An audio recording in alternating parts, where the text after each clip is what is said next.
익숙한 것을 좀 버릴 때 좀 이렇게 어려워요. 근데 우리 혼은 얼마나 어렵겠어.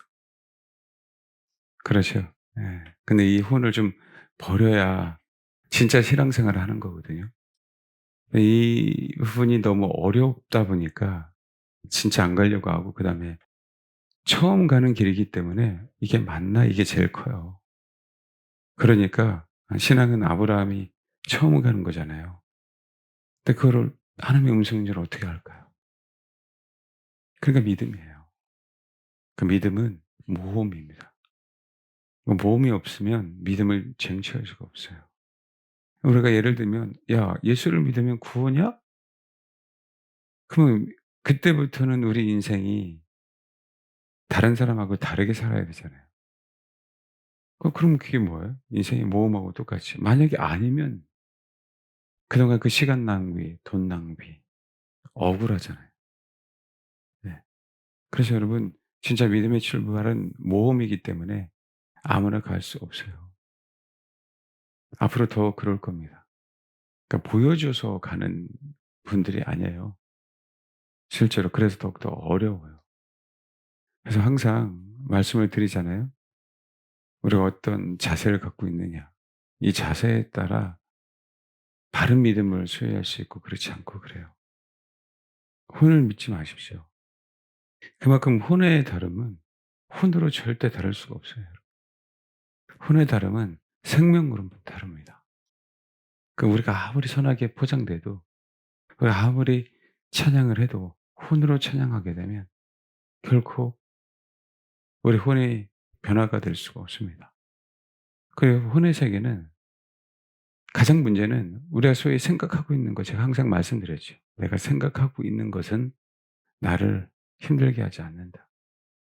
나에게 좀 큰 영향력을 미치지 않는다. 내 마음 깊은 곳에 있는 것들이에요. 그 죄의 법이 내 안에 있거든요. 근데 그중에서 제일 문제가 되는 게 제가 말씀드렸잖아요. 다른 복음입니다. 다른 복음. 다른 복음은 제일 깊은 데로 내려가요. 왜냐하면 사단은 다른 복음을 원하거든요. 그래서 어디 한번 이단에 빠져서 왔던 사람들이 그렇게 너무 힘든 거예요. 다른 복음은 제일 밑에서 조종하기 때문에. 그러니까 내 마음 깊은 곳에 성령님이 계신다라고 얘기하죠. 그러니까 성령님이 조종해야 되는데 내 혼 안에서 머물게 되면 정말 다른 복음이 나를 주장하게 됩니다. 아주, 아주, 아주 무서워요. 유대인들 예수하고 다른 종교잖아요. 유대교가 아니라고 했습니다. 그들은 카발이에요, 카발. 바벨론에서의 새로운 종교. 유대교를 포장한 순수 유대교가 아니었어요, 예수님 당시에. 그래서 "독사의 자식들아"라고 얘기한 거예요. 그러니까 우리가 그걸 인식을 잘 못하죠. 그런 얘기를 잘 안 들었으니까. 아니요. 바벨론 종교에서 나왔습니다. 하나님 그 또한도 허락하셨어요. 바벨론 정말 지긋지긋하죠. 예. 지긋지긋합니다, 바벨론 종교는. 그 마지막 때는 이 바벨론 종교가 큰 성이 돼 버려요. 신기하게 예루살렘을 대체합니다. 그래서 예루살렘을 무너뜨리려고 하는 거고 바벨론 성이 크게 되려고 하는 거예요. 그게 진짜 종교라고 사람들로 하여금 알게 하는 거예요. 근데 이 종교가 종교만 있지 않은 거야. 문화도 있고 정치도 있고 교육도 있고 모든 것이 다 짬뽕되는데 이것은 종교에서 기인된 거죠. 왜? 원인은 사단에게서 나왔으니까. 사단은 그 종교를 통해서 모든 것을 다 만들어냈습니다. 바벨탑도 마찬가지고. 지긋지긋하지 않습니까? 그래서 여러분, 다른 복음이 들어가는 게 우리가 정말 변하는 게 너무나도 어렵습니다. 그래서 우리가 정말 자꾸 주님만을 바라봐야 된다는 게 거기 있어요. 온전하게 주님을 정말 바라봐야, 그러니까 내가 항상 마음이 바르게 돼야 된다라고 얘기하잖아요. 바르게, 그죠? 그 의미는 뭐겠어요, 여러분? 내 속에 있는 어두움, 가장 깊은 곳까지도 약이 침투할 수 있도록, 생명의 말씀이 구약과 신약이 침투할 수 있도록. 모세혈관이 좁아지면 약물의 효과도 떨어지잖아요. 왜냐하면 약의 입자는 크거든요. 그 혈관을 통과할 수가 없는 거예요. 그 말초신경 같은 게. 가기가 너무 어렵잖아요. 약의 효과가 거기에 가지 못하니까, 효과를 내지 못하니까 영향을 못 미치는 거예요. 동일해 혼 안에도 그래요. 혼 안에도 어둠이 막고 있어서 거기까지 침투하지 못하도록 합니다. 그래서 침투할 수 있게 하시려고 예수가 십자가에 실제로 못 박혀야 되는 거예요. 그 강렬한 예수의 피가 아니면 우리 혼 속을 헤집고 다닐 수가 없어요. 예수의 피가 우리 혼을 헤집고 다녀야만 우리 혼의 본성 무너지거든요. 우리가 좁은 길을 가고 환난과 핍박이 없으면 이게 우리 혼은 무너질 수가 없다니까요. 스스로는 결코 안 무너집니다. 그래서 하나님이 우리에게 어려움을 허락하신 거예요. 내가 고난 당하고 싶어서가 아니라 고난 당하게 하시는 거예요. 제가 말씀드렸잖아요. 이건 수동태라고. 고난과 핍박은 수동태예요. 믿음의 사람들에게 감당하게 하시는 거예요. 믿음이 없이는 고난 당하라고 얘기하지 않아요. 디모데가 믿음이 있기 때문에 어디 안에? 혼 안에 자기의 성분이 아닌 혼 안에 자기의 하나님의 믿음의 성분을 만들었기 때문에, 그래서 고난 당하라라고 얘기를 하는 거예요. 넉넉하게 이길 수 있는 수준이 된 거예요, 그 영혼은. 그래서 아무에게나 고난 당하게 안 하신다고요. 고난 당하기 전에 분명히 100% 배도합니다. 고난 당할 새가 없어요, 여러분.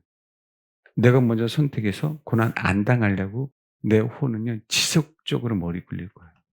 지속적으로 그 환경을 찾아갈 겁니다. 이게 실질적으로 발동돼요. 안 그러고 싶은데 내 혼은 자발적으로 발동합니다.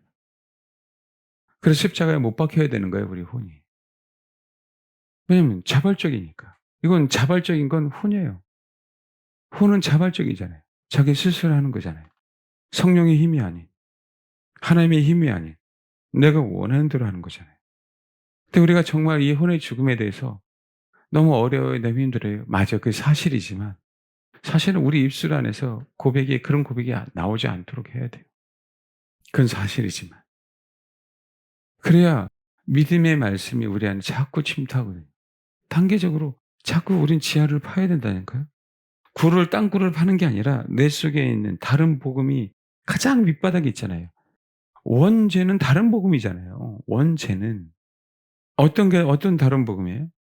하나님이 아닌 네가 선악을 알게 하는 나무의 가시를 먹으면 너는 신이 될 수 있어. 마귀는 결코 마귀를 믿으라고 하지 않는다니까요. 너의 자아를 믿어라. 네가 선택할 수 있어. 이걸 원하게 하니까. 그게 다른 복음의 출발이라니까요. 생명이 아니면 거기에 침투할 수가 없어요. 이 선택이 믿음이에요, 여러분. 나라고 하는 존재를 다 부인해야 돼요. 내 부모도 부인해야 돼요. 내 친척도 부인해야 돼요. 뿐만 아니라 부인했던 얘기는 실제로 분립니다, 실제로.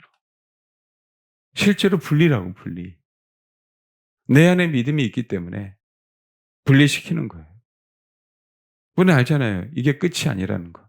또 기근이 있어요. 그럴 때 또 분리시키는 거예요. 아브라함이 그의 애굽으로 내려갑니까? 아니요. 이제는 본토 친척 그 아비하고 분리했고요. 이제 애굽이라고 하는 그 세상과도 또 하나님은 사라를 통해서 분리시키는 거라고. 이게 믿음이라고. 그는 나오라라고 얘기하는 거예요. 본토 친척 아비의 집을 떠난 영혼들아, 그 바벨론에서 나와라라고 얘기하는 거라고. 롯은 본토 친척 아비의 집을 떠났지만 바벨론에서 나오지 않았다니까, 소돔과 고모라에서. 근데 우리는 믿음이 있다라고 얘기하면서 부모를 버렸다라고 얘기하면서 또 뭐예요? 근데 여전히 바벨론에 있는 거예요. 그러니까 어렵죠. 그래서 여러분, 빙산의 일각이라고 얘기하잖아요. 끄집어내는 게 아니라 우리가 바른 자세로 늘 주를 추구하면 주님은 나오게 합니다. 그 나오는 과정 속에서 여전히 우리는 믿음을 지켜야 되는 거고, 여전히 우리는 하나님의 말씀에 믿음을 지킨다는 얘기는 순복하는 자세라고. 그래야 우리 혼이 100% 하나님의 말씀에 굴복합니다. 너무 죄송한데 굴복해야 돼요. 스스로. 처절하게 처절하게 살려 달라고 십자가 앞에서 사신해야 돼요. 거기서 하나님의 은혜니까 나를 안아 주시겠지. 우리는 그런 자세를 갖고 있으면 안 돼요. 그거는 하나님의 마음이고요.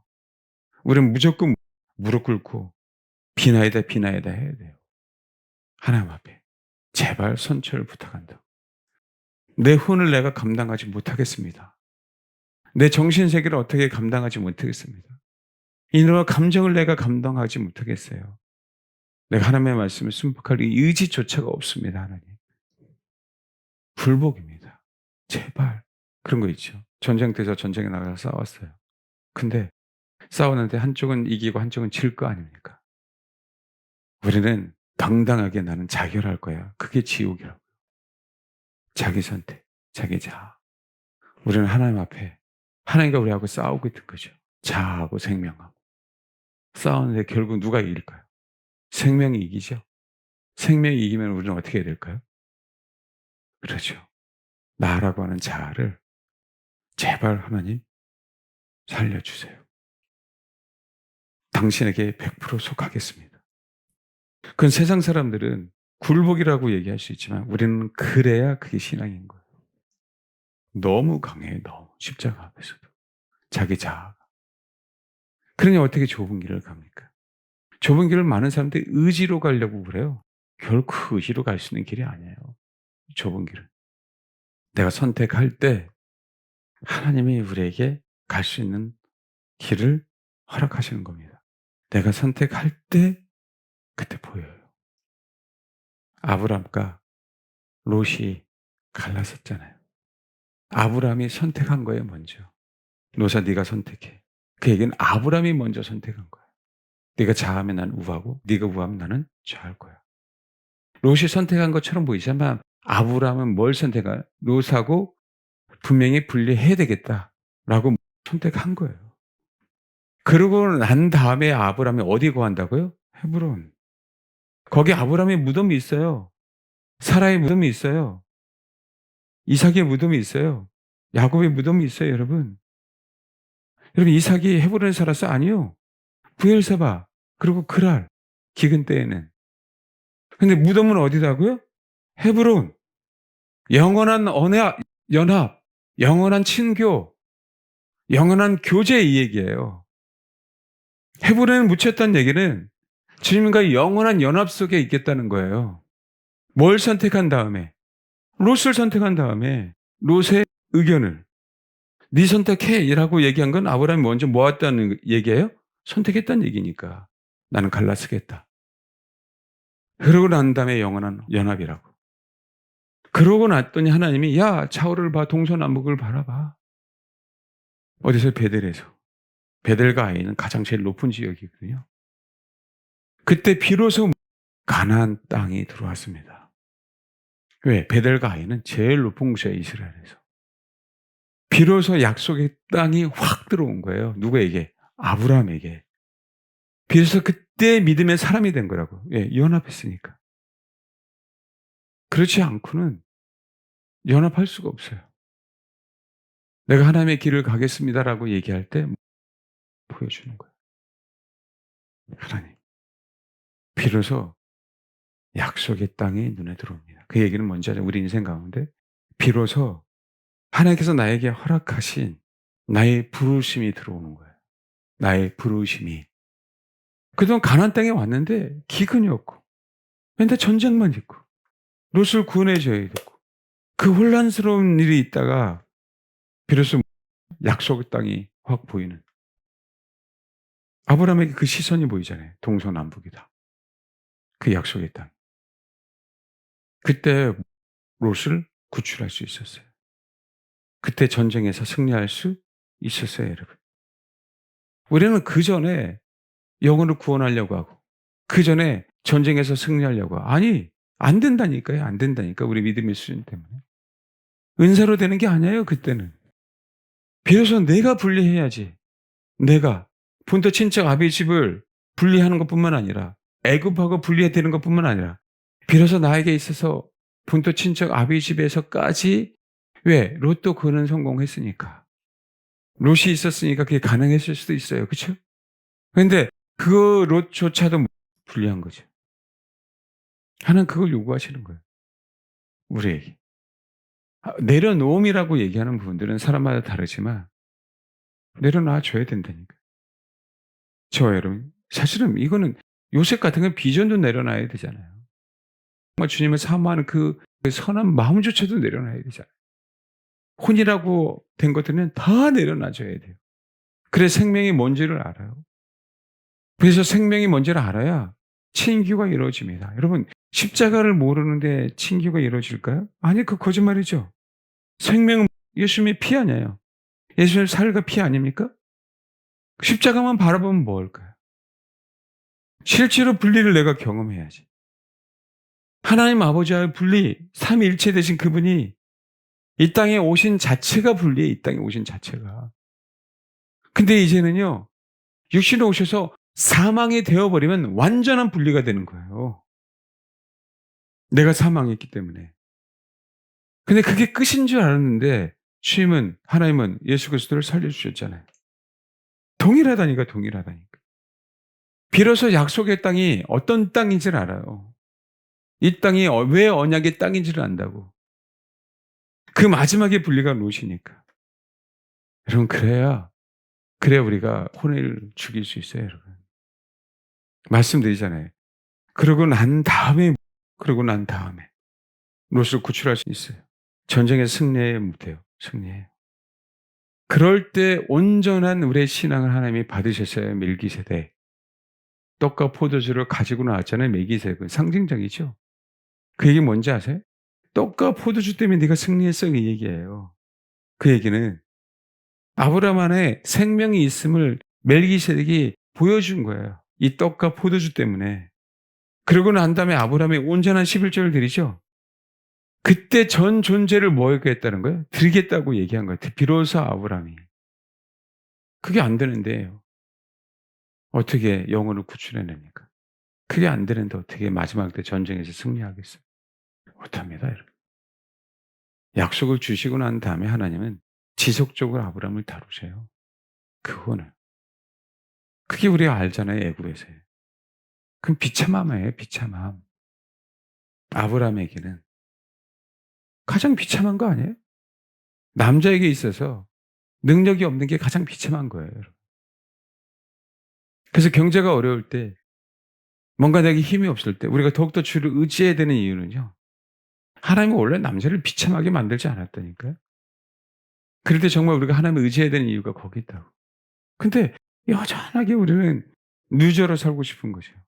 그 마귀 새끼에 속아 갖고. 권위를 누구에게 주셨어요? 먼저 남자에게 줬지요. 그래서 흔히 가장 깊은 곳에서 우리 속에 있는 그 어둠이 나을 수 있도록 정말 잘 선택하셔야 됩니다. 그 말씀을 들음으로 선택할 수 있는 거예요. 주님이 "좁은 길로 가야 돼."라고 말씀하셨기 때문에 우리가 선택할 수 있는 거예요. 그걸 듣지 않으면 선택할 수 없어요, 여러분. 분명하게. 아브라함은요. 그래서 온전한 주님의 사람으로 변화되기 시작합니다, 가나안 땅에서. 그런데 불구하고 여전히 본성에 살아있죠. 나중에 할례라고 하는 부분들은요. 참 이게 무서운데 이삭을 낳아야 되잖아요. 이삭을 낳아야 되잖아요. 그건 약속인 거잖아.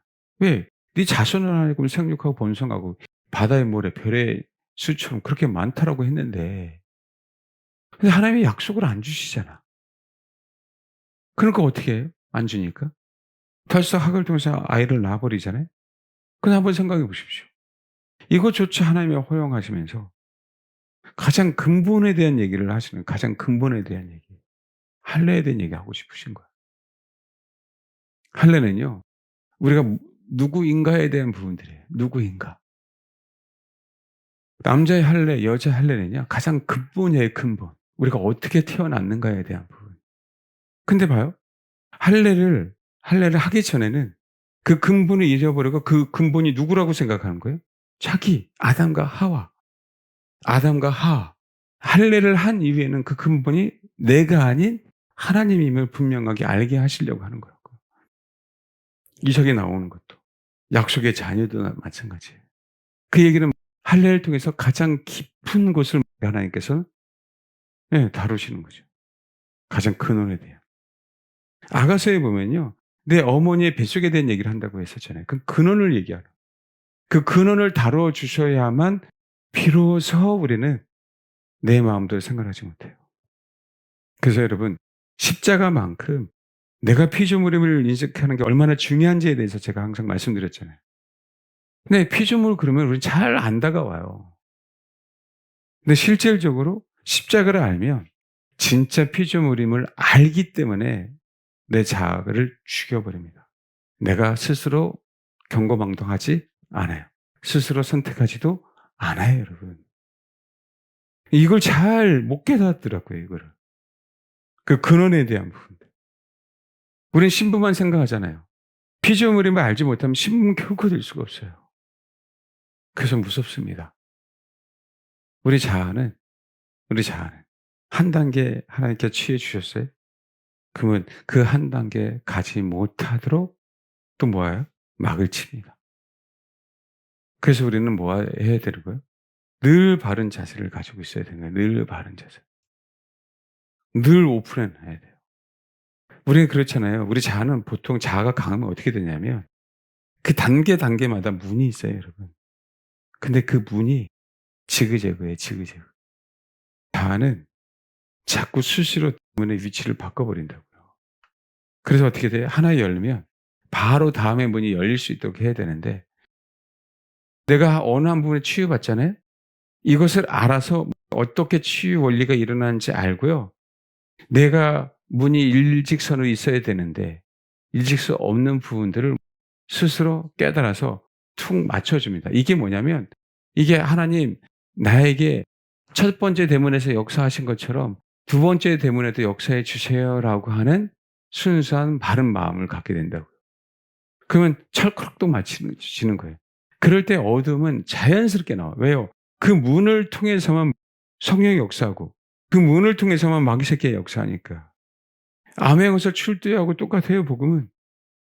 원래는 뭐 해야 되는 거예요? 암행어사 출두 그러면 와 가는데 다 탕감으로들이 숨잖아요. 그동안 자아가 잘 들으세요. 주인이었을 때는요, 숨을 이유가 하나도 없었어요. 복음이 들어와서 시간이 걸리면은요, 마귀 새끼는 자꾸 우리 혼은 숨습니다. 더 나가지 않으려고. 원래 그러면 안 되는데, 우리 본성이 그래요, 여러분. 그럼 어떻게 돼요? 하나씩 하나씩 다 끄집어내야 돼요, 찾아다니면서. 그전에는 내 마음대로 살았기 때문에 그런 게 없었어요. 근데 그 이후에 예수를 믿고 났더니 왜 이렇게 힘들어? 이런 내용이 나오는 거예요. 예수의 생명이 들어가니까 내 속에 있는 마귀가 다 숨어야 돼, 곳곳에. 그 얘는 영체기 때문에요. 줄어들기도 하고 커지기도 해요, 여러분. 그 단단하게 굳어지기도 하고 번지기도 한다고요. 근데 단단하게 굳어져서 그것이 한번 집이 되면 이게 너무나 어려운 거예요. 돌아다닐 때 조금 더 편한데 그냥 그렇습니다. 그래서 곳곳에 숨어 있는 것들이 이제는 하나님이 깊이 생명의 깊이만큼 들어가면 낮은 단계에 있는 것부터 톡톡톡톡 튀어나오기 시작한다. 어떤 것? 자세를 가질 때 튀어나와요. 그 제가 말씀드리잖아요. 하나님 말씀을 가지고 그대로 기도하면 우리 그 말씀을 가지고 기도하는 그 자세를 갖고 있는 거잖아요. 그럴 때 어둠이 나간다고. 왜 딴 기도하시냐고. 딴 기도는 자기가 원하는 기도잖아요. 말씀을 가지고 기도하시라고 말씀을 가지고 제발 그 말씀에 침투하시 왜? 나는 이제는 말씀을 가지고 기도하니까 내 자세가 돼 있잖아요. 어둠은 감출 수가 없지. 드러나는 거니까. 내가 제대로 신앙생활 하려고 하니까 왜 이렇게 힘들지? 그럴 때 그런 현상이 나타나는 거예요. 왜? 내 어둠은 내 혼에 있기 때문에 내 혼에 있잖아요, 어둠은.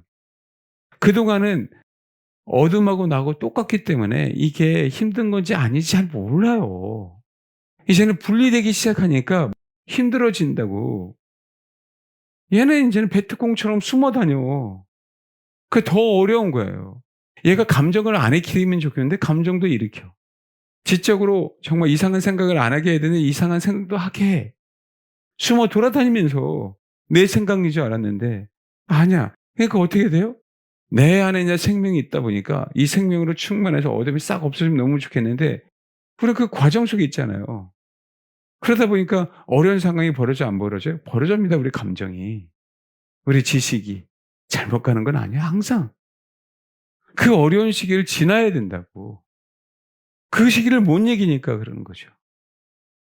우리를 살리는 예수님의 말씀을 지속적으로 들으면 우리 어둠은 떠나갈 수밖에 없어요. 그럼 말씀을 읽을 때도 잘 보세요.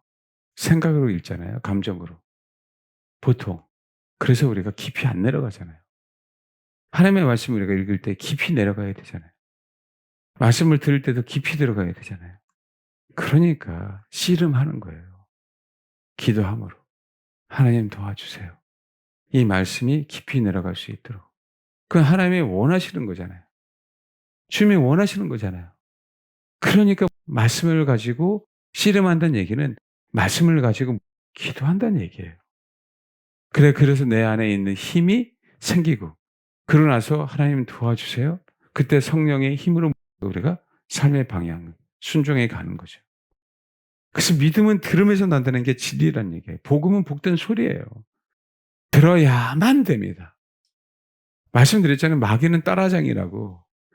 빛이 있으라라고 얘기했잖아요. 그럼 복음이잖아요. 마귀는 세상의 소리로 복음을 가립니다. 세상의 소리로. 복된 소리가 아니에요, 그 소리는. 세상의 소리라고요. 그럼 우리는 세상의 소리를 분명하게 제거해야 되잖아요. 어떻게? 말씀으로. 그 말씀을 내 귀에 들려주게 하는 거예요. 자꾸. 그게 기도예요. 근데 우리는 내가 원하는 걸 기도하는데 그게 어떻게 말씀이냐고. 내가 원하는 걸 기도하는데. 잘 생각해 보시라고. 그 나는 말씀을 듣는 게 아니라 내가 원하는 것만 계속 듣는 거야. 실제 기분 나쁘죠? 기분 나쁘죠? 이제 깨달았어요? 기분 나빠요, 안 나빠요? 우리 안 나쁘고 계속 하잖아, 그냥. 옆 사람에게요. 옆 사람에게. 야, 우리 딸. 야, 우리 딸 얼마나 예쁜지 아냐? 야, 우리 딸 복 받을 거야. 우리 딸 출세할 거야. 우리 아들, 좋은 회사 들어갈 거야. 우리 남편, 진급할 거야. 계속 해봐. 듣기 좋은가? 듣기 좋은 거 계속 해봐요. 해봐. 듣기 좋은 거. 싫죠? 예수님을 얼마나 싫겠어? 이런 정도로 예수님을 얼마나 싫겠냐고. 사랑이 많으니까 다 받아줘요? 왜 반응이 없어요? 다들 그래요? 예수 입장에서 되게 기분 나쁘지. 근데 우리가 똑같은 짓을 해요. 행동을. 하나님 앞에. 그러니까 내 혼은 안 변화되는 거예요, 여러분. 생명이 안 들어가니까.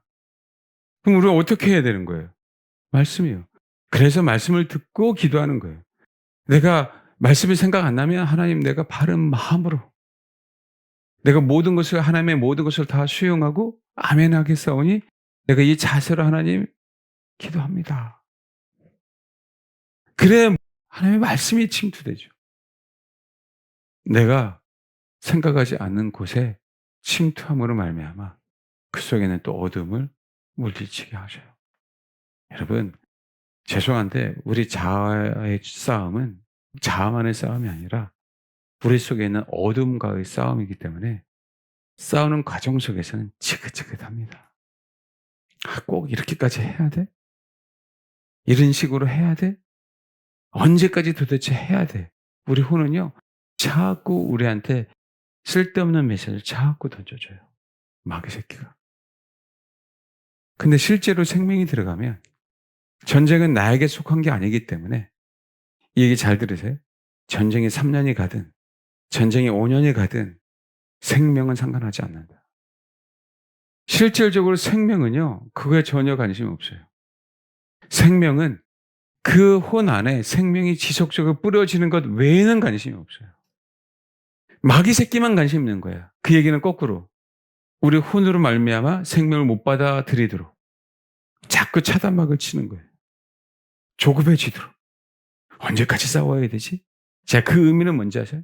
내가 이 지긋지긋한 거 언제까지 해야 돼? 그 의미는 주님의 생명을 내 혼 안에서 자꾸 약화시키는 거예요.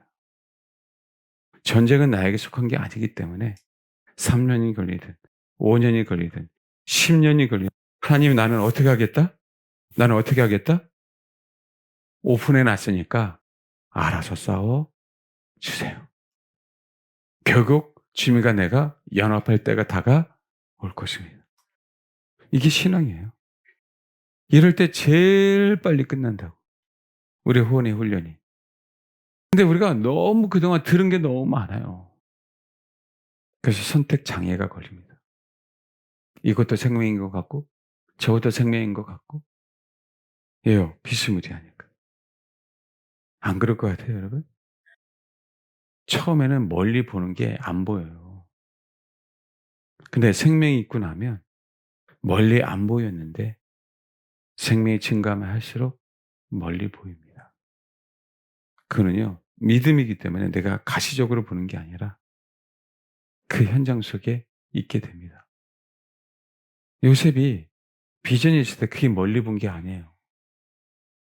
그 의미는 뭐냐면 '나는 왕이 될 거야. 나는 위대한 통치자가 될 거야.' 그거 아닙니까? 본인 안에는 뭔가 다르다라고 하는 것들이 있었잖아요. 그게 멀리 보는 게 아니라니까요. 그럼 멀리 보는 게 뭐예요? 그것을 못 깨달았는데 보디발에게 종으로 갔잖아요. 근데 거기서 최선을 다했잖아요. 그게 멀리 본 겁니다. 그게 쌓여서 총리가 된 거예요. 근데 우리 후는요. 당장에 저 멀리 보는 걸 원하는 거예요. 당장에 저 편안한 천국만 생각하는 거예요. 과정은 하나도 없어요. 굉장히 복잡하고 굉장히 깊고 굉장히 넓고 우리가 결코 후는 제가 저번에도 한번 설교했지만 우리 후는 혼으로 결코 손댈 수 없고 아무리 상담 박사 학위를 100 개를 가지고 있어도 우리 혼을 다룰 수 없는 게 우리예요. 근데 우리는 그 배운 걸 가지고 혼을 다루려다 보니까 한계를 경험하는 거지. 근데 이론적으로 그 사람을 하여금 준비는 시켜줄 수 있어도 혼은 변화시킬 수가 없어요. 왜냐하면 생명이 들어가게 해야 되고 왜냐하면 그 안에는 사망도 끄집어내야 되고 그래야 우리 혼이 변하기 때문에 안 된다고. 그러고요. 감정에 대한 부분들은 우리는 보통 어둠이 많을 때 그때 어떤 판단을 하냐면 내가 기쁘고 즐겁고 행복한 거를 쫓아가거든요. 하나님이 나를 그렇게 인도했다라고. 근데 성경에 정말 잘 봐야 돼요. 시편 한번 봐봐요. 23장 유명합니다. 여호와는 나의 목자시니 내게 부족함이 없으리로다. 사실이죠. 그분이 목자니까. 진짜 그러세요? 응답 안 해주는데도 그래요? 이거 쉽지 않습니다, 여러분. 이게 사실이고 나는 인정하는데 내 감정은 아닐 때가 많아요. 순간순간. 그게 사실이죠. 그가 나를 푸른 풀밭에 누이시며 쉴 만한 물거리 인도하셔. 이때 최고조입니다, 우리 감정은. 너무 신나요. 너무 행복해요. 그럴까요, 안 그럴까요? 그럴까요, 안 그럴까요? 기도하는 족족 응답돼요. 그냥 예배 때 황홀경이야, 그냥. 맞죠? 이렇게 인도하셔요? 그러면서 내 영혼을 소생시켰어요. 내 영혼에서 이게 뭐예요? 영혼이 뭐예요? 영이에요? 혼이에요? 혼이에요, 여러분. 그게 얼마나 행복해요. 내 혼을 소생시켜 주시니까. 내가 느끼는 것, 갖고 싶은 것, 생각하는 것, 그 모든 것들을 소생시켜 주세요. 이제는 내가 옛날처럼 살지 않아, 이제는. 이제는. 아예 감정도 이젠 풍부해져. 너무 기쁘니까. 너무 내가 인생이라는 게 너그럽고 모든 사람 만나면 다 잘해주고 싶고 실제로 이제는 뭐예요? 여유가 있으니까 다 잘해주고. 이게 신앙인 줄 알았지. 영원토록 이룰 줄 알았지. 이것만 하나님이 생각한다고요. 그래 봐요. 자기 이름을 위하여 의의 길로 인도하신다. 근데 여러분 내가 사망의 음침한 골짜기를 다닐지라도 해를 두려워하지 않을 것은 주께서 나와 함께 하심이라. 이 얘기 뭔지 아세요? 내가 사망의 음침한 골짜기로 다닐지라도 해를 두려워하지 않을 것을. 이거 그냥 사변적으로 얘기했을까요? 실제로 누구죠? 다윗은 사망의 음침한 골짜기를 다녔어요, 안 다녔어요? 다녔어요. 사망의 음침한 골짜기를 다녔다고요, 다윗은. 우리 이거 생각 안 한다고요. 다시 한번 얘기하면 사망의 음침한 길조로 하나님 인도할까 안 할까요? 해요. 인도하는 것뿐만 아니라 우리의 잘못된 판단 때문에도 사명이 음침한 골짜기로 갑니다. 그때는 우리는 주님 앞에 회개해야 되는 거고요.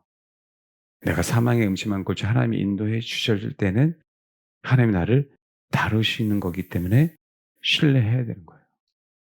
거기서 빼내 주실 것을. 왜? 주께서 나와 함께 하심이라. 주의 지팡이와 막대기가 나를 안위하셨다라고 얘기하죠. 주의 지팡이와 막대기가 나를 안위하셨다 얘기할 때는 여러분 이 지팡이와 막대기가 다 누구만 치는 거 아니에요, 여러분. 적들만 치는 게 아니라고. 자기 양들도 치잖아요. 결국 여기서는 주의 지팡이와 막대기가 적들만 물리치는 게 뿐만 아니라 내 속에 있는 적도 물리치게 하신 거예요. 사망의 음침한 골짜기에서. 내 안에 있는 적들도. 그게 아니라고요. 우리는 전쟁에서 보이는 적하고만 싸우는 게 승리했다고 생각하잖아요. 아브라함이 왜 진짜 승리했을까요, 여러분? 전리품을 결코 취하지 않았어요. 이 소돔 왕 때문에 아브라함은 부자가 됐어. 라는 얘기를 듣고 싶지 않아서 그 얘기는요. 자기 혼의 본성을 다룬 거죠. 자기 혼의 본성을 뭐야? 이긴 거죠, 여러분. 그 부의 욕망을 나는 사람들에게 주는 부를 원하는 게 아니라 나는 그 부는 누구에게서 왔으면 좋겠어? 하나님을 통해서. 우리가 이 싸움에서 정말 어렵다고. 그러니까 주의 지팡이와 막대기는 같이 오는 거예요. 적들만 물리쳐 주는 게 아니라 내 안에 있는 적들도 하나님 나를 사망의 음침한 골짜기를 통해서 물리쳐 주시는 거라고. 우리는 이걸 싫어하죠. 우리는 뭐만 좋은 줄 알아요? 그가 나를 푸른 풀밭에 넣으시며 쉴 만한 물가로 인도하시며 내 혼을 가장 기쁘게 그냥 황홀공해 그냥 맨날 행복해 그냥. 아무리 먹고 맛있고 맛있는 걸 먹어도 살도 안 쪄. 내 인생에 어려움은 하나도 없어 그냥. 여러분 먼저 이 의미 알겠습니까? 나는 사망의 음침한 골짜기는 싫어요. 그거는 싫어요. 나는 사랑의 하나님만 원해요. 그래서 결정적으로 우리 혼이 안 죽는 거예요. 뭔지 아시겠죠? 그게 우리 혼의 본성이에요, 여러분. 그러니까 자꾸 우리는 사랑의 하나님으로 자꾸 그분을 몰고 가는 거예요. 내 혼을 최면시키는 거예요. 세상 많은 사람들이 믿는다고 하는 사람들이 자꾸 내 안에 체면을 걸어요. 우리 하나님은 어떤 하나님? 사랑의 하나님, 사랑의 하나님. 나에게 최선을 다해 주신 하나님. 틀려요, 맞아요? 맞아요. 근데 뭔지 아세요? 사망의 음침한 골짜기로 일부러 하나님은 가게 하세요. 그때 어떤지 아세요? 배도해요. 실제로 배도합니다. 이게 지금 무서운 시대에 지금 우리가 지금 겪고 있는 시대에 여러분 아닐 것 같아요? 아닐 것 같냐고요. 그런 생각을 갖고 있는데 배도 안 할 것 같아요? 왜 사도 바울이 디모데에게 하나님의 사람들에게 무릇 경건하게 살고자 하는 핍박을 받는다라고 얘기했냐고요. 그 얘기는요. 무릇 경건하게 살고자 하는 자에게 핍박의 상황을 허락하시겠다는 거잖아요, 하나님은. 사명의 음침한 골짜기로 보내시겠다는 거잖아요. 우리가 가는 게 아니에요. 신앙이 있기 때문에 하나님이 이끌어 가신다고. 제가 있잖아요. 고난은 수동태라고. 내가 원해서 안 된다고 그거는. 내 신앙의 수준이 되니까 때가 차니까 십자가를 주셨어요. 때가 차니까. 동일하게 우리도 하나님 그렇게 인도하신다니까요. 내 안에 생명이 가득 차니까 그렇게 인도하셨다. 이걸 명심하셔라. 저와 여러분이. 그래서 사도행전 1장에 일부러 누가가 기록하고 있어요. 누가가. 예수님은 성령으로 명하셨다. 1장 2절에 승천하신 날까지 이를 기록했다. 일부러 앞에 3절에 딱 명시한 게 그가 고난 받으신 후에 이 의미는 어떤 의미예요? 고난을 강조하고 있죠. 근데 너무 우리가 잘 알잖아요. 받고 싶으셨어요? 아니에요, 여러분. 하나님은 예수가 고난 받을 수 있도록 그 상황을 몰고 가셨어요. 강조한 거예요, 강조한 거예요. 그가 고난 받으신 후에 동일해요. 우리도 고난 받은 후에 주님처럼 됩니다. 우리도 뭐라고요? 고난 받은 후에. 이게 사도행전의 출발의 출발. 그게 사도행전에 여러분 사도행전에 그러니까 이 얘기 나오잖아요. 이 계수가 보세요. 베드로든 요한이든 봐봐요. 고난 받으면 기쁘게 여기잖아요. 예. 5장 41절 봐봐요. 복음을 전하잖아요. 사도들은 그 이름을 위하여 능력받는 일에 합당한 자로 여기심을 기뻐하면서 공의 앞을 떠나요. 이런 일들이 계속 있어요. 주님의 이름을 위하여 능력받는 일에 합당한 자로 여기심을 기뻐하면서 공의 앞을 떠나니라. 그게 지금 현재 사도행전은 계속 고난, 비방, 조롱, 핍박, 환난 그 후에 우리는 주를 맞이해요. 그 사도행전 계속 그 얘기예요. 여기 말고라도 계속 그 얘기 나와요. 또 이것 말고라도 또 있는데 저기죠. 사도 바울이 선교할 때도 마찬가지예요. 사도 바울이 선교할 때에도 14장 22절 그냥 마음을 굳게 하고 네, 이거 맞아요. 이 마음도 맞죠. 기뻐한다고요. 제자들의 마음을 굳게 하여 이 믿음에 머물러 있으라 권하고 또 우리가 하나님의 나라에 들어가려면 많은 환난을 겪어야 할 것이라. 그 요 앞에서 뭘 얘기하고 있어요? 고난에 대한 얘기하고 있어요. 근데 고난 받는 걸 굉장히 기뻐하죠. 또 어디 있어요? 여러분 읽어가면 그것 때문에 굉장히 기뻐하셔요. 하여간 이런 내용들이 사도행전은 계속 이런 반복됩니다. 반복되면서 굉장히 기뻐해요. 그러니까 우리가 이겨낼 수 있지 그렇지 않으면 이겨낼 수가 없어요. 여기도 사실은 그렇잖아요. 봐봐요. 13장 50절 봐봐요. 이에 유대인들이 경건한 부인들과 그 신의 유력자를 선동하여 바울과 바나바를 백하게 하며 그 지역에서 쫓아내니 두 사람이 그들 향하여 발에 티끌을 떨어버리고 이고니온을 향하거늘 제자들은 기쁨과 성령이 충만해요. 오히려 이걸 분명히 다 이겨낸다고요. 그들 앞에서 핍박이 오지만 오히려 기쁨과 성령이 충만해요. 빌보 감옥도 마찬가지예요. 그렇게 맞아놓고 하나님 앞에 감사하며 찬양하잖아요. 여러분 고난이 있어야 주를 맞이합니다. 고난당한 후에예요. 우리도 사도행전을 살잖아요. 고난당한 후에. 그런데 한탄하지 않고 후회하지 않아요. 오히려 당당하게 여깁니다. 당당하게 믿음의 사람이 돼요. 근데 우리는요. 지금 여태까지 다른 복음, 싸구려 복음은요. 우리 혼의 만족을 복음이라고 생각한다고요. 혼의 만족이 아니고요. 혼 안에 생명이 채워지는 게 복음이에요, 여러분. 그러니까 우리가 혼의 만족이니까 자꾸 큰 사역 그 얘기하는 거예요. 혼의 만족이니까 큰 은사 이렇게 얘기하는 거라고. 아니라니까요. 생명이에요, 생명. 그 생명은 성경은 분명하게 뭘 얘기하고 있다고요? 고난, 고난, 핍박, 환난. 제가 이 얘기를 왜 계속하냐면 우리가 이 메시지를 계속 들어야 우리 혼은 준비한다. 그게 아닐 거야. 하나님은 사랑의 하나님이니까. 라고 그렇게 듣지 마시라고. 분명히 뭐 이겨내셔야 된다, 이 부분을. 그리고 저와 여러분 안에 있는 이 싸움에서 승리해야 돼요. 우리 혼 안에서. 정말 가장 치열한 전쟁터는 우리 혼입니다. 가장 치열한 전쟁터. 사실은 왜 제일 힘드냐면 성경적으로도 우리 혼이 뭔가 깨끗해진 것처럼 보여요. 소재되어졌어요. 그죠? 깨끗해졌어요. 근데 여러분, 일곱 귀신을 데리고 간다 그러잖아요. 그 의미가 깨끗해지면 데려갈 수가 사실 없어요. 의미가 그렇잖아요. 예를 들면 이 내용이에요. 귀신을 쫓아내는데, 귀신을 쫓아내는데 성령에 의하지 않고는 귀신을 쫓아낼 수 있어요, 없어요? 없죠. 그건 예수님이 얘기해 놓은 거잖아요. 그렇죠? 자, 마태복음 12장 봐봐요. 제가 이제 준비한 게 아니기 때문에 자꾸 예 찾는데 좀 시간이 걸려요. 마태복음 12장 보면 그때 귀신 들려 눈 멀고 말 못하는 사람을 데리고 왔거늘 예수께서 고쳐 주심에 그의 말 못하는 사람이 말하며 보게 된지라. 우리가 다 놀라 이르되 이는 다윗의 자손이 아니냐 하니 바리새인들 듣고 이르되 이가 귀신의 왕 바울세불을 힘입지 않고는 귀신 쫓아내지 못하느니라. 사람들은 그렇게 비방한 거죠, 예수 그리스도를. 주님이 뭐라고 하냐면 스스로 분쟁하는 나라마다 황폐해질 것이요. 맞죠? 스스로 분쟁하는 동네마다 집마다 서지 못하죠. 맞죠? 만일 사탄이 사탄을 쫓아내면 스스로 분쟁하는 것이니 그리하고 어떻게 그의 나라가 서겠느냐. 그럴 수 없다는 얘기죠. 생명만 귀신을 쫓아낸다 이 얘기하는 거 아니에요? 내가 바알세불 힘입어 귀신을 쫓아내면 너희 아들들은 누구를 힘입어 쫓아내냐 그러면 그들이 너희 재판관이 되리라.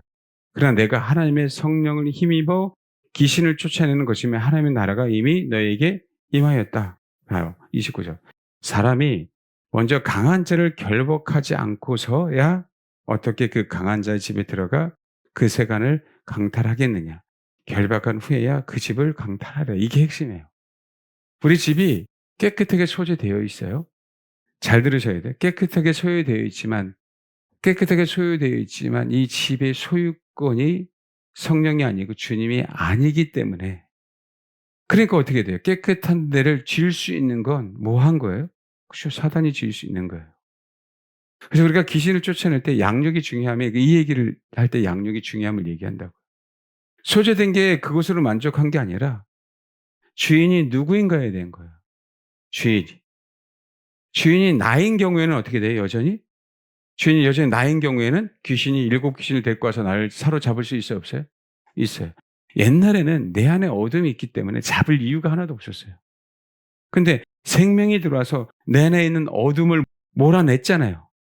그 몰아냈지만 그러니까 이게 내적 치유의 한계라는 거예요. 내적 치유의 한계. 은사 사역의 한계. 여러분 병 고치는 사역도 마찬가지예요. 우리가 우리 교회가 영과 혼과 육이 온전하게 강건해져야 되잖아요. 제가 혼의 다름에 대해 많이 얘기했지만 이제는 육체 질병에 대한 기도도 많이 할 겁니다. 근데 여러분 이 믿음이라고 하는 게 봐요. 우리가 육체 질병에 대해서 기도한 적이 없어요, 많이. 안 했는데 갑자기 믿음이 생기는 게 아니에요, 믿음은. 그건 맹신입니다. 사실 믿음은 내가 예수 믿으면 구원이야. 이거 말고 구원을 이루어가는 과정 속에서 믿음이 필요해요, 안 필요해요? 필요하죠. 마찬가지로 내가 육체의 치유도 한 번도 해보지 않았기 때문에 이것이 믿음이 부족한 게 아니라 내 혼이 그것을 감당을 못하는 거예요. 믿는다라고 했는데 내 혼은 실제로 안 믿는 거라고. 그래서 내 혼이 계속 믿을 때까지 계속하는 우리는 실패를 반복하는 거예요. 특히 육체 치유 같은 경우는 그래요. 병자를 고칠 때. 자, 내년 1년 동안은 지겹도록 할 겁니다. 낫든 안 낫든. 그냥 믿음으로 선포할 거라고요. 그럼 똑같아요. 근데 집이 깨끗하게 소지가 됐어. 옛날에 귀신이 있을 때는 굳이 귀신이 다시 들어올 이유가 없었어. 그냥 친구여서 왔다 갔다 해도 돼. 근데 치유가 됐어, 내 혼이. 내 깨끗해졌네? 다시 사로잡아야 되잖아요. 내 혼이 깨끗해졌다는 얘기는요. 내가 이성적으로 바른 마음을 갖고 있다는 거예요, 이제는. 어둠을 안 받아들여야 되겠구나. 그러니까 어둠을 받아들이도록 동서남북 사방으로 공격해야 될 거 아니에요. 그 표현을 성경은 일곱 귀신을 얘기한 거라고요. 그 얘기는 결국 내가 내적 치유로 말미암아 마음을 후련해졌지만 하나님의 권세에 굴복하지 않았다. 육체의 질병이 치유받아야 되지만 육체의 질병을 치유받는다고 해서 내가 내 혼이 하나님 앞에 굴복하지 않을 때가 너무 많다. 그렇게 이적과 표적이 일어나도 어떻게 저 사람이 하나님을 배반하지? 이 일이 생겨요, 안 생겨요? 주변에 그런 사람 많이 있잖아요. 그래서 그래요. 그러니까 귀신은 이 나라고 하는 혼을 사로잡으려면 결박을 해야 되잖아요. 그 많은 일곱 귀신을 데리고 와서 나를 내 혼을 결박해서 다시 자기가 주인을 하게 하겠다는 거예요, 여러분. 근데 성령이 스스로 분장하는 거 봤습니까? 아니에요. 그러니까 귀신은 귀신을 쫓아낼 수 없어요. 더욱더 풍성해집니다. 그럼 귀신이 들어와서 다시 내 세간을 붙잡는다는 이유는 아직까지 내가 누구에게 굴복하지 않은 거예요? 귀신은 떠나갔지만 누구에게 굴복하지 않는다는 거예요? 그렇죠. 그 얘기는 내가 하나님 앞에 굴복하지 않는다는 의미는 내 자아의 정체성은 아직 서지 않은 거죠. 그 서지 않음을 스스로 분쟁한다라고 표현하고 있는 거예요. 그러니까 귀신과 귀신이 지 정체성을 하면 같은 편인데 왜 싸우냐고. 안 싸우지.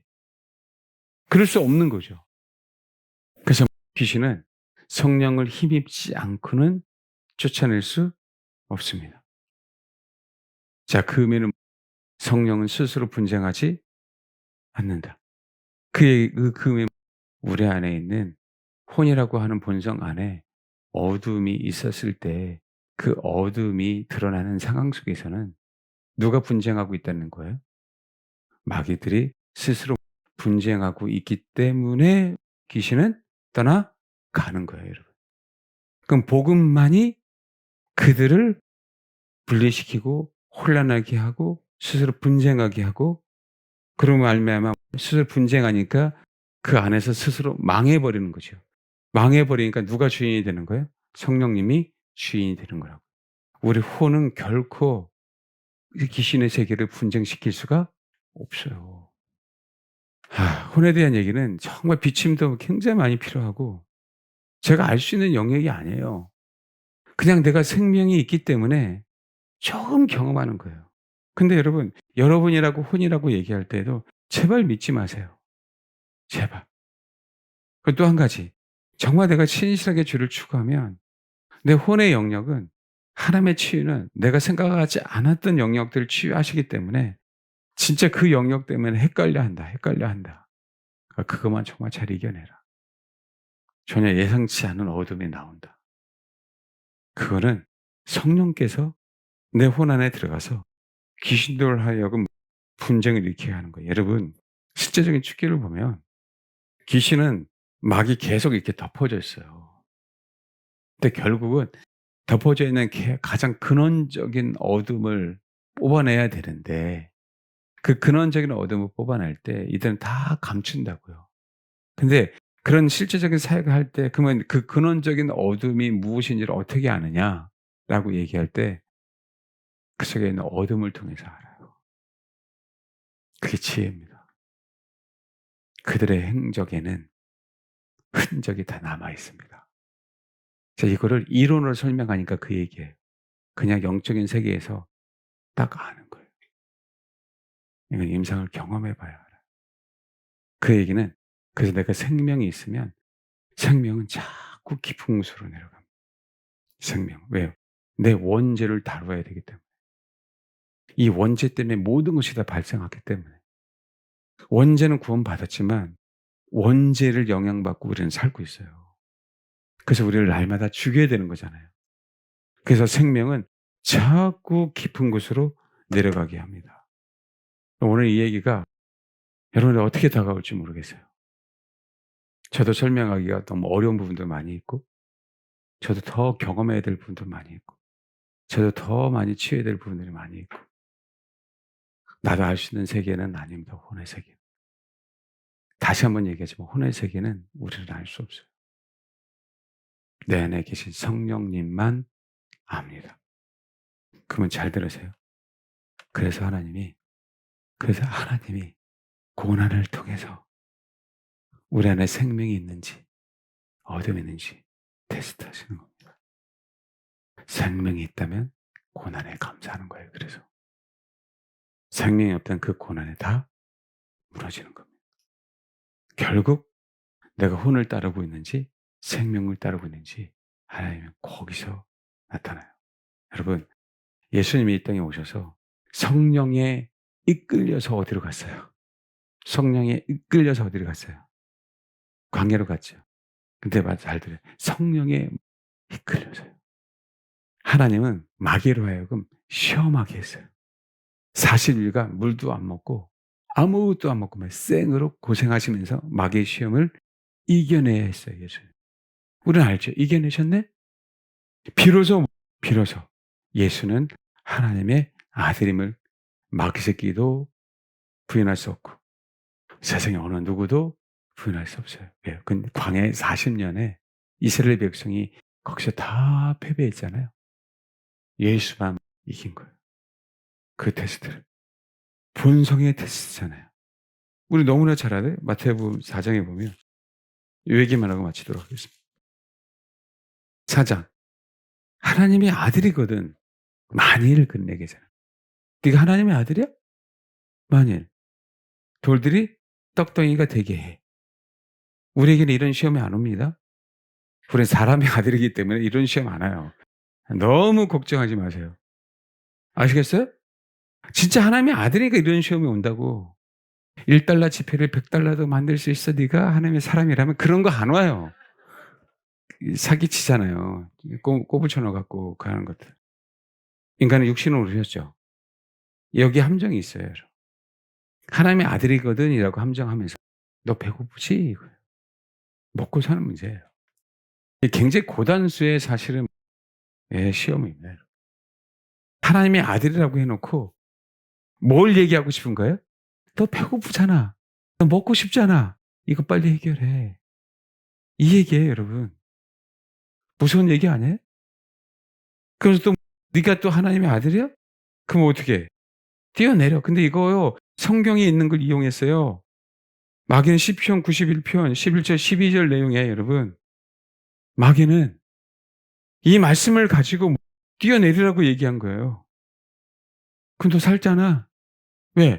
말씀 그대로 그들이 손으로 너를 받들어 발이 돌에 부딪히지 않게 할 거야. 네가 만약에 하나님의 아들이라면 누가? 사자들이 천사들이. 말씀을 가지고 얘기할 때 잘 들어야 돼요. 말씀이잖아요. 예수님은 뭐 했어요? 결코 반응하지 않았어요. 반응하지 않았어요. 하나님의 말씀을 가지고 네 마음대로 이용하지 마. 시험하지 마. 근데 우리는 이 말씀 때문에 지금 여러분 미혹당한 건 뭔지 아세요? 말씀 부분적으로 이건 부부적인 말씀이에요. 이 말씀이 아니거든요. 그냥 "너 뛰어내리면 너 안 다치게 할 거야."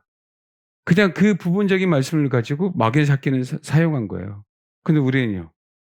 말씀을 인도한다고 하면서 굉장히 많이 속지 않습니까? 이런 식으로 굉장히 많이 속아요 여러분. 이게 미혹인 줄 모르고. 그다음 마귀가 그랬대요. "야 누구를 경배해? 마귀를 경배해. 이 세상 다 줄게." 이건 사실 아니에요? 근데 뭐에 대한 얘기예요 마지막 때? 경배에 대한 얘기를 하고 있잖아요. 누구만 경배해야 돼? 주님만. 근데 여러분 내 혼이 가장 힘들 때 그분을 경배할 수 있다면 그러니까 사드락 메삭 아벳느고처럼 그럴 때 주를 경배할 수 있다면 이 테스트가 안 오냐고요. 오죠 마지막 때. 그래서 하나님이 진짜 경건하게 사는지 안 사는지 마지막 때에 고난과 핍박과 환난을 주시는 거예요. 이건 마지막 테스트예요. 우리 사도 바울 우리 영화 봤잖아요. 단톡에 올린 거 보셨죠? 거기에 누구예요? 소위 스데반 와이프라고 하는 그 친구는 환난과 핍박이 있으니까 왜 배도해야 안 해요? 배도한다니까요. 그래서 다시 한번 얘기합니다. 그래서 사도행전에 강조한 게 예수 그리스도가 고난 후에 고난 받으신 후에에 대한 얘기를 하고 있는 거예요. 그 우리도 그분이 고난 받으신 후의 삶을 살아가야 되는 거예요. 왜? 그분의 발자취를 동일하게 쫓아가야 되니까 이겨내야 됩니다. 아까 우리 장로님하고 그런 말씀을 드렸어요. 신앙생활에 있어서 가장 제일 좋은 건 목뱀을 당하는 게 장땡입니다. 목뱀을 당하는 게 마지막 때는요. 그 소망하셔야 돼요. 소망한다고 되는 게 아니라 그 전에 환란이 있을까요, 없을까요? 있어요. 목뱀을 당하기 전까지는 환란이 있어요. 사도행전을 보세요. 그들 순교하기 전까지는요. 그 환난과 핍박을 기뻐했어요. 감사했어요. 나에게 고난당하게 하신 걸 너무 감사했어요. 우리가 아까 다 찾지 못했지만. 그 과정을 겪고 난 다음에 순교했습니다. 이제는 염려하지 마시고 그 과정을 겪어갈 거예요. 제발. 저도 여러분도 그 부분을 이겨내야 됩니다. 우리가 그것 때문에 신앙생활하는 거예요. 그것 때문에. 저는 꼭 그런 신앙을 꼭 갖길 정말 소망합니다. 사실 뭔가 뭐 빠진 것 같아요. 계속 더 얘기를 하고 싶은데 이제 기도해야 되니까. 여러분 혼, 무서운 혼. 근데 이 혼이 변화되면 위대합니다. 변화된 혼을 가지고 영원토록 주님만을 경배하셔야 돼요. 꼭 그러길 바랍니다. 네, 기도하겠습니다. 어느 교회에 사모님이 암이 걸리셨대요. 그 암 치료하면 되잖아요. 사모님 저 얼마나 고생하셨을까 기도해 주면 되잖아요. 하나님 못 고칠 것도 아니고. 근데 여러분 거기 위에 권사님들부터 한 명씩 두 명씩 교회를 떠나더래요. 우리 교회 사모님이 암이 걸렸어? 나도 걸리면 어떡하지? 농담이 아니고 실제로. 이게 현실입니다, 여러분. 사람은 어려운 것들 되게 싫어해요. 자기 힘든 거 되게 싫어합니다. 코로나 때 마찬가지 아니에요? 우리가 지금 예배드리는 이 장소, 우리는 이 현장에서 예배드리고 있어요. 코로나 걸리지 않으려고, 자기 육신 살려고 장로부터, 권사부터, 안수지 집사부터 교회 예배에 나오지 않았습니다. 그리고 1년 후에 월세 감당하지 못해서 무너졌어요. 그래도 신앙 있는 7, 8명만 남아서 예배를 드렸습니다. 7, 80명 모였던 교회가 7, 8명만 남았어요, 여러분. 이게 현실입니다. 다 떠났어요. 무능력한 예수 그리스도. 십자가에서 내려올 수 없는 예수 그리스도. 근데 그분을 진짜 사랑하는 사람들만 남았습니다. 성경은요, 120문도라고 얘기해요. 그들만 끝까지 죄를 쫓아다녔던 얘기입니다. 그들에게 성령이 임했습니다. 우리가 어떤 신앙을 가져야 되는지 아셔야 돼요. 왜 우리가 성령 충만하지 못한지. 고난을 두려워하기에 성령 충만할 수 없습니다. 편안한 신앙생활을 하고 싶기에 성령 충만할 수 없습니다, 여러분. 고난 받으신 후에 그분은 성령으로 명하셨어요. 그러면요, 우리는 고난 당할 때 진짜 성령의 충만한 맛을 압니다. 편안할 때 성령 충만한 게 아니라 예수님 때문에 고난 당할 때 우리는 진짜 성령 충만한 거예요, 여러분. 우리는 그 맛을 경험하며 가는 겁니다. 그래서 우리는 그 성령 충만함을 나눠주는 거예요. 하나님, 그렇게 내 혼을 죽이고 당당하게 하나님의 말씀 때문에 고난을 받음으로 그 성령 충만한 삶을 살게 하옵소서. 결국 혼의 죽음은요, 성령 충만 때문에 그런 거예요. 그분이 나를 간섭하실 수 있도록, 나의 주인이 될 수 있도록 하는 겁니다. 아버지, 기도 많이 해서 성령 충만한 게 아니라, 말씀을 많이 알아서 성령 충만한 게 아니라, 그분의 길을 갈 때 우리 성령 충만합니다. 이거 명심하시고, 하나님, 제발 배도하지 않고 끝까지 주를 쫓아다니므로 주님께서 주시는 성령 충만한 삶으로 마지막 때 핍박과 고난을 당하며 당당하게 주님의 길을 갈 수 있는 그런 저와 여러분이 되게 해달라고 기도하세요. 깊이 새기십시오. 기도하겠습니다.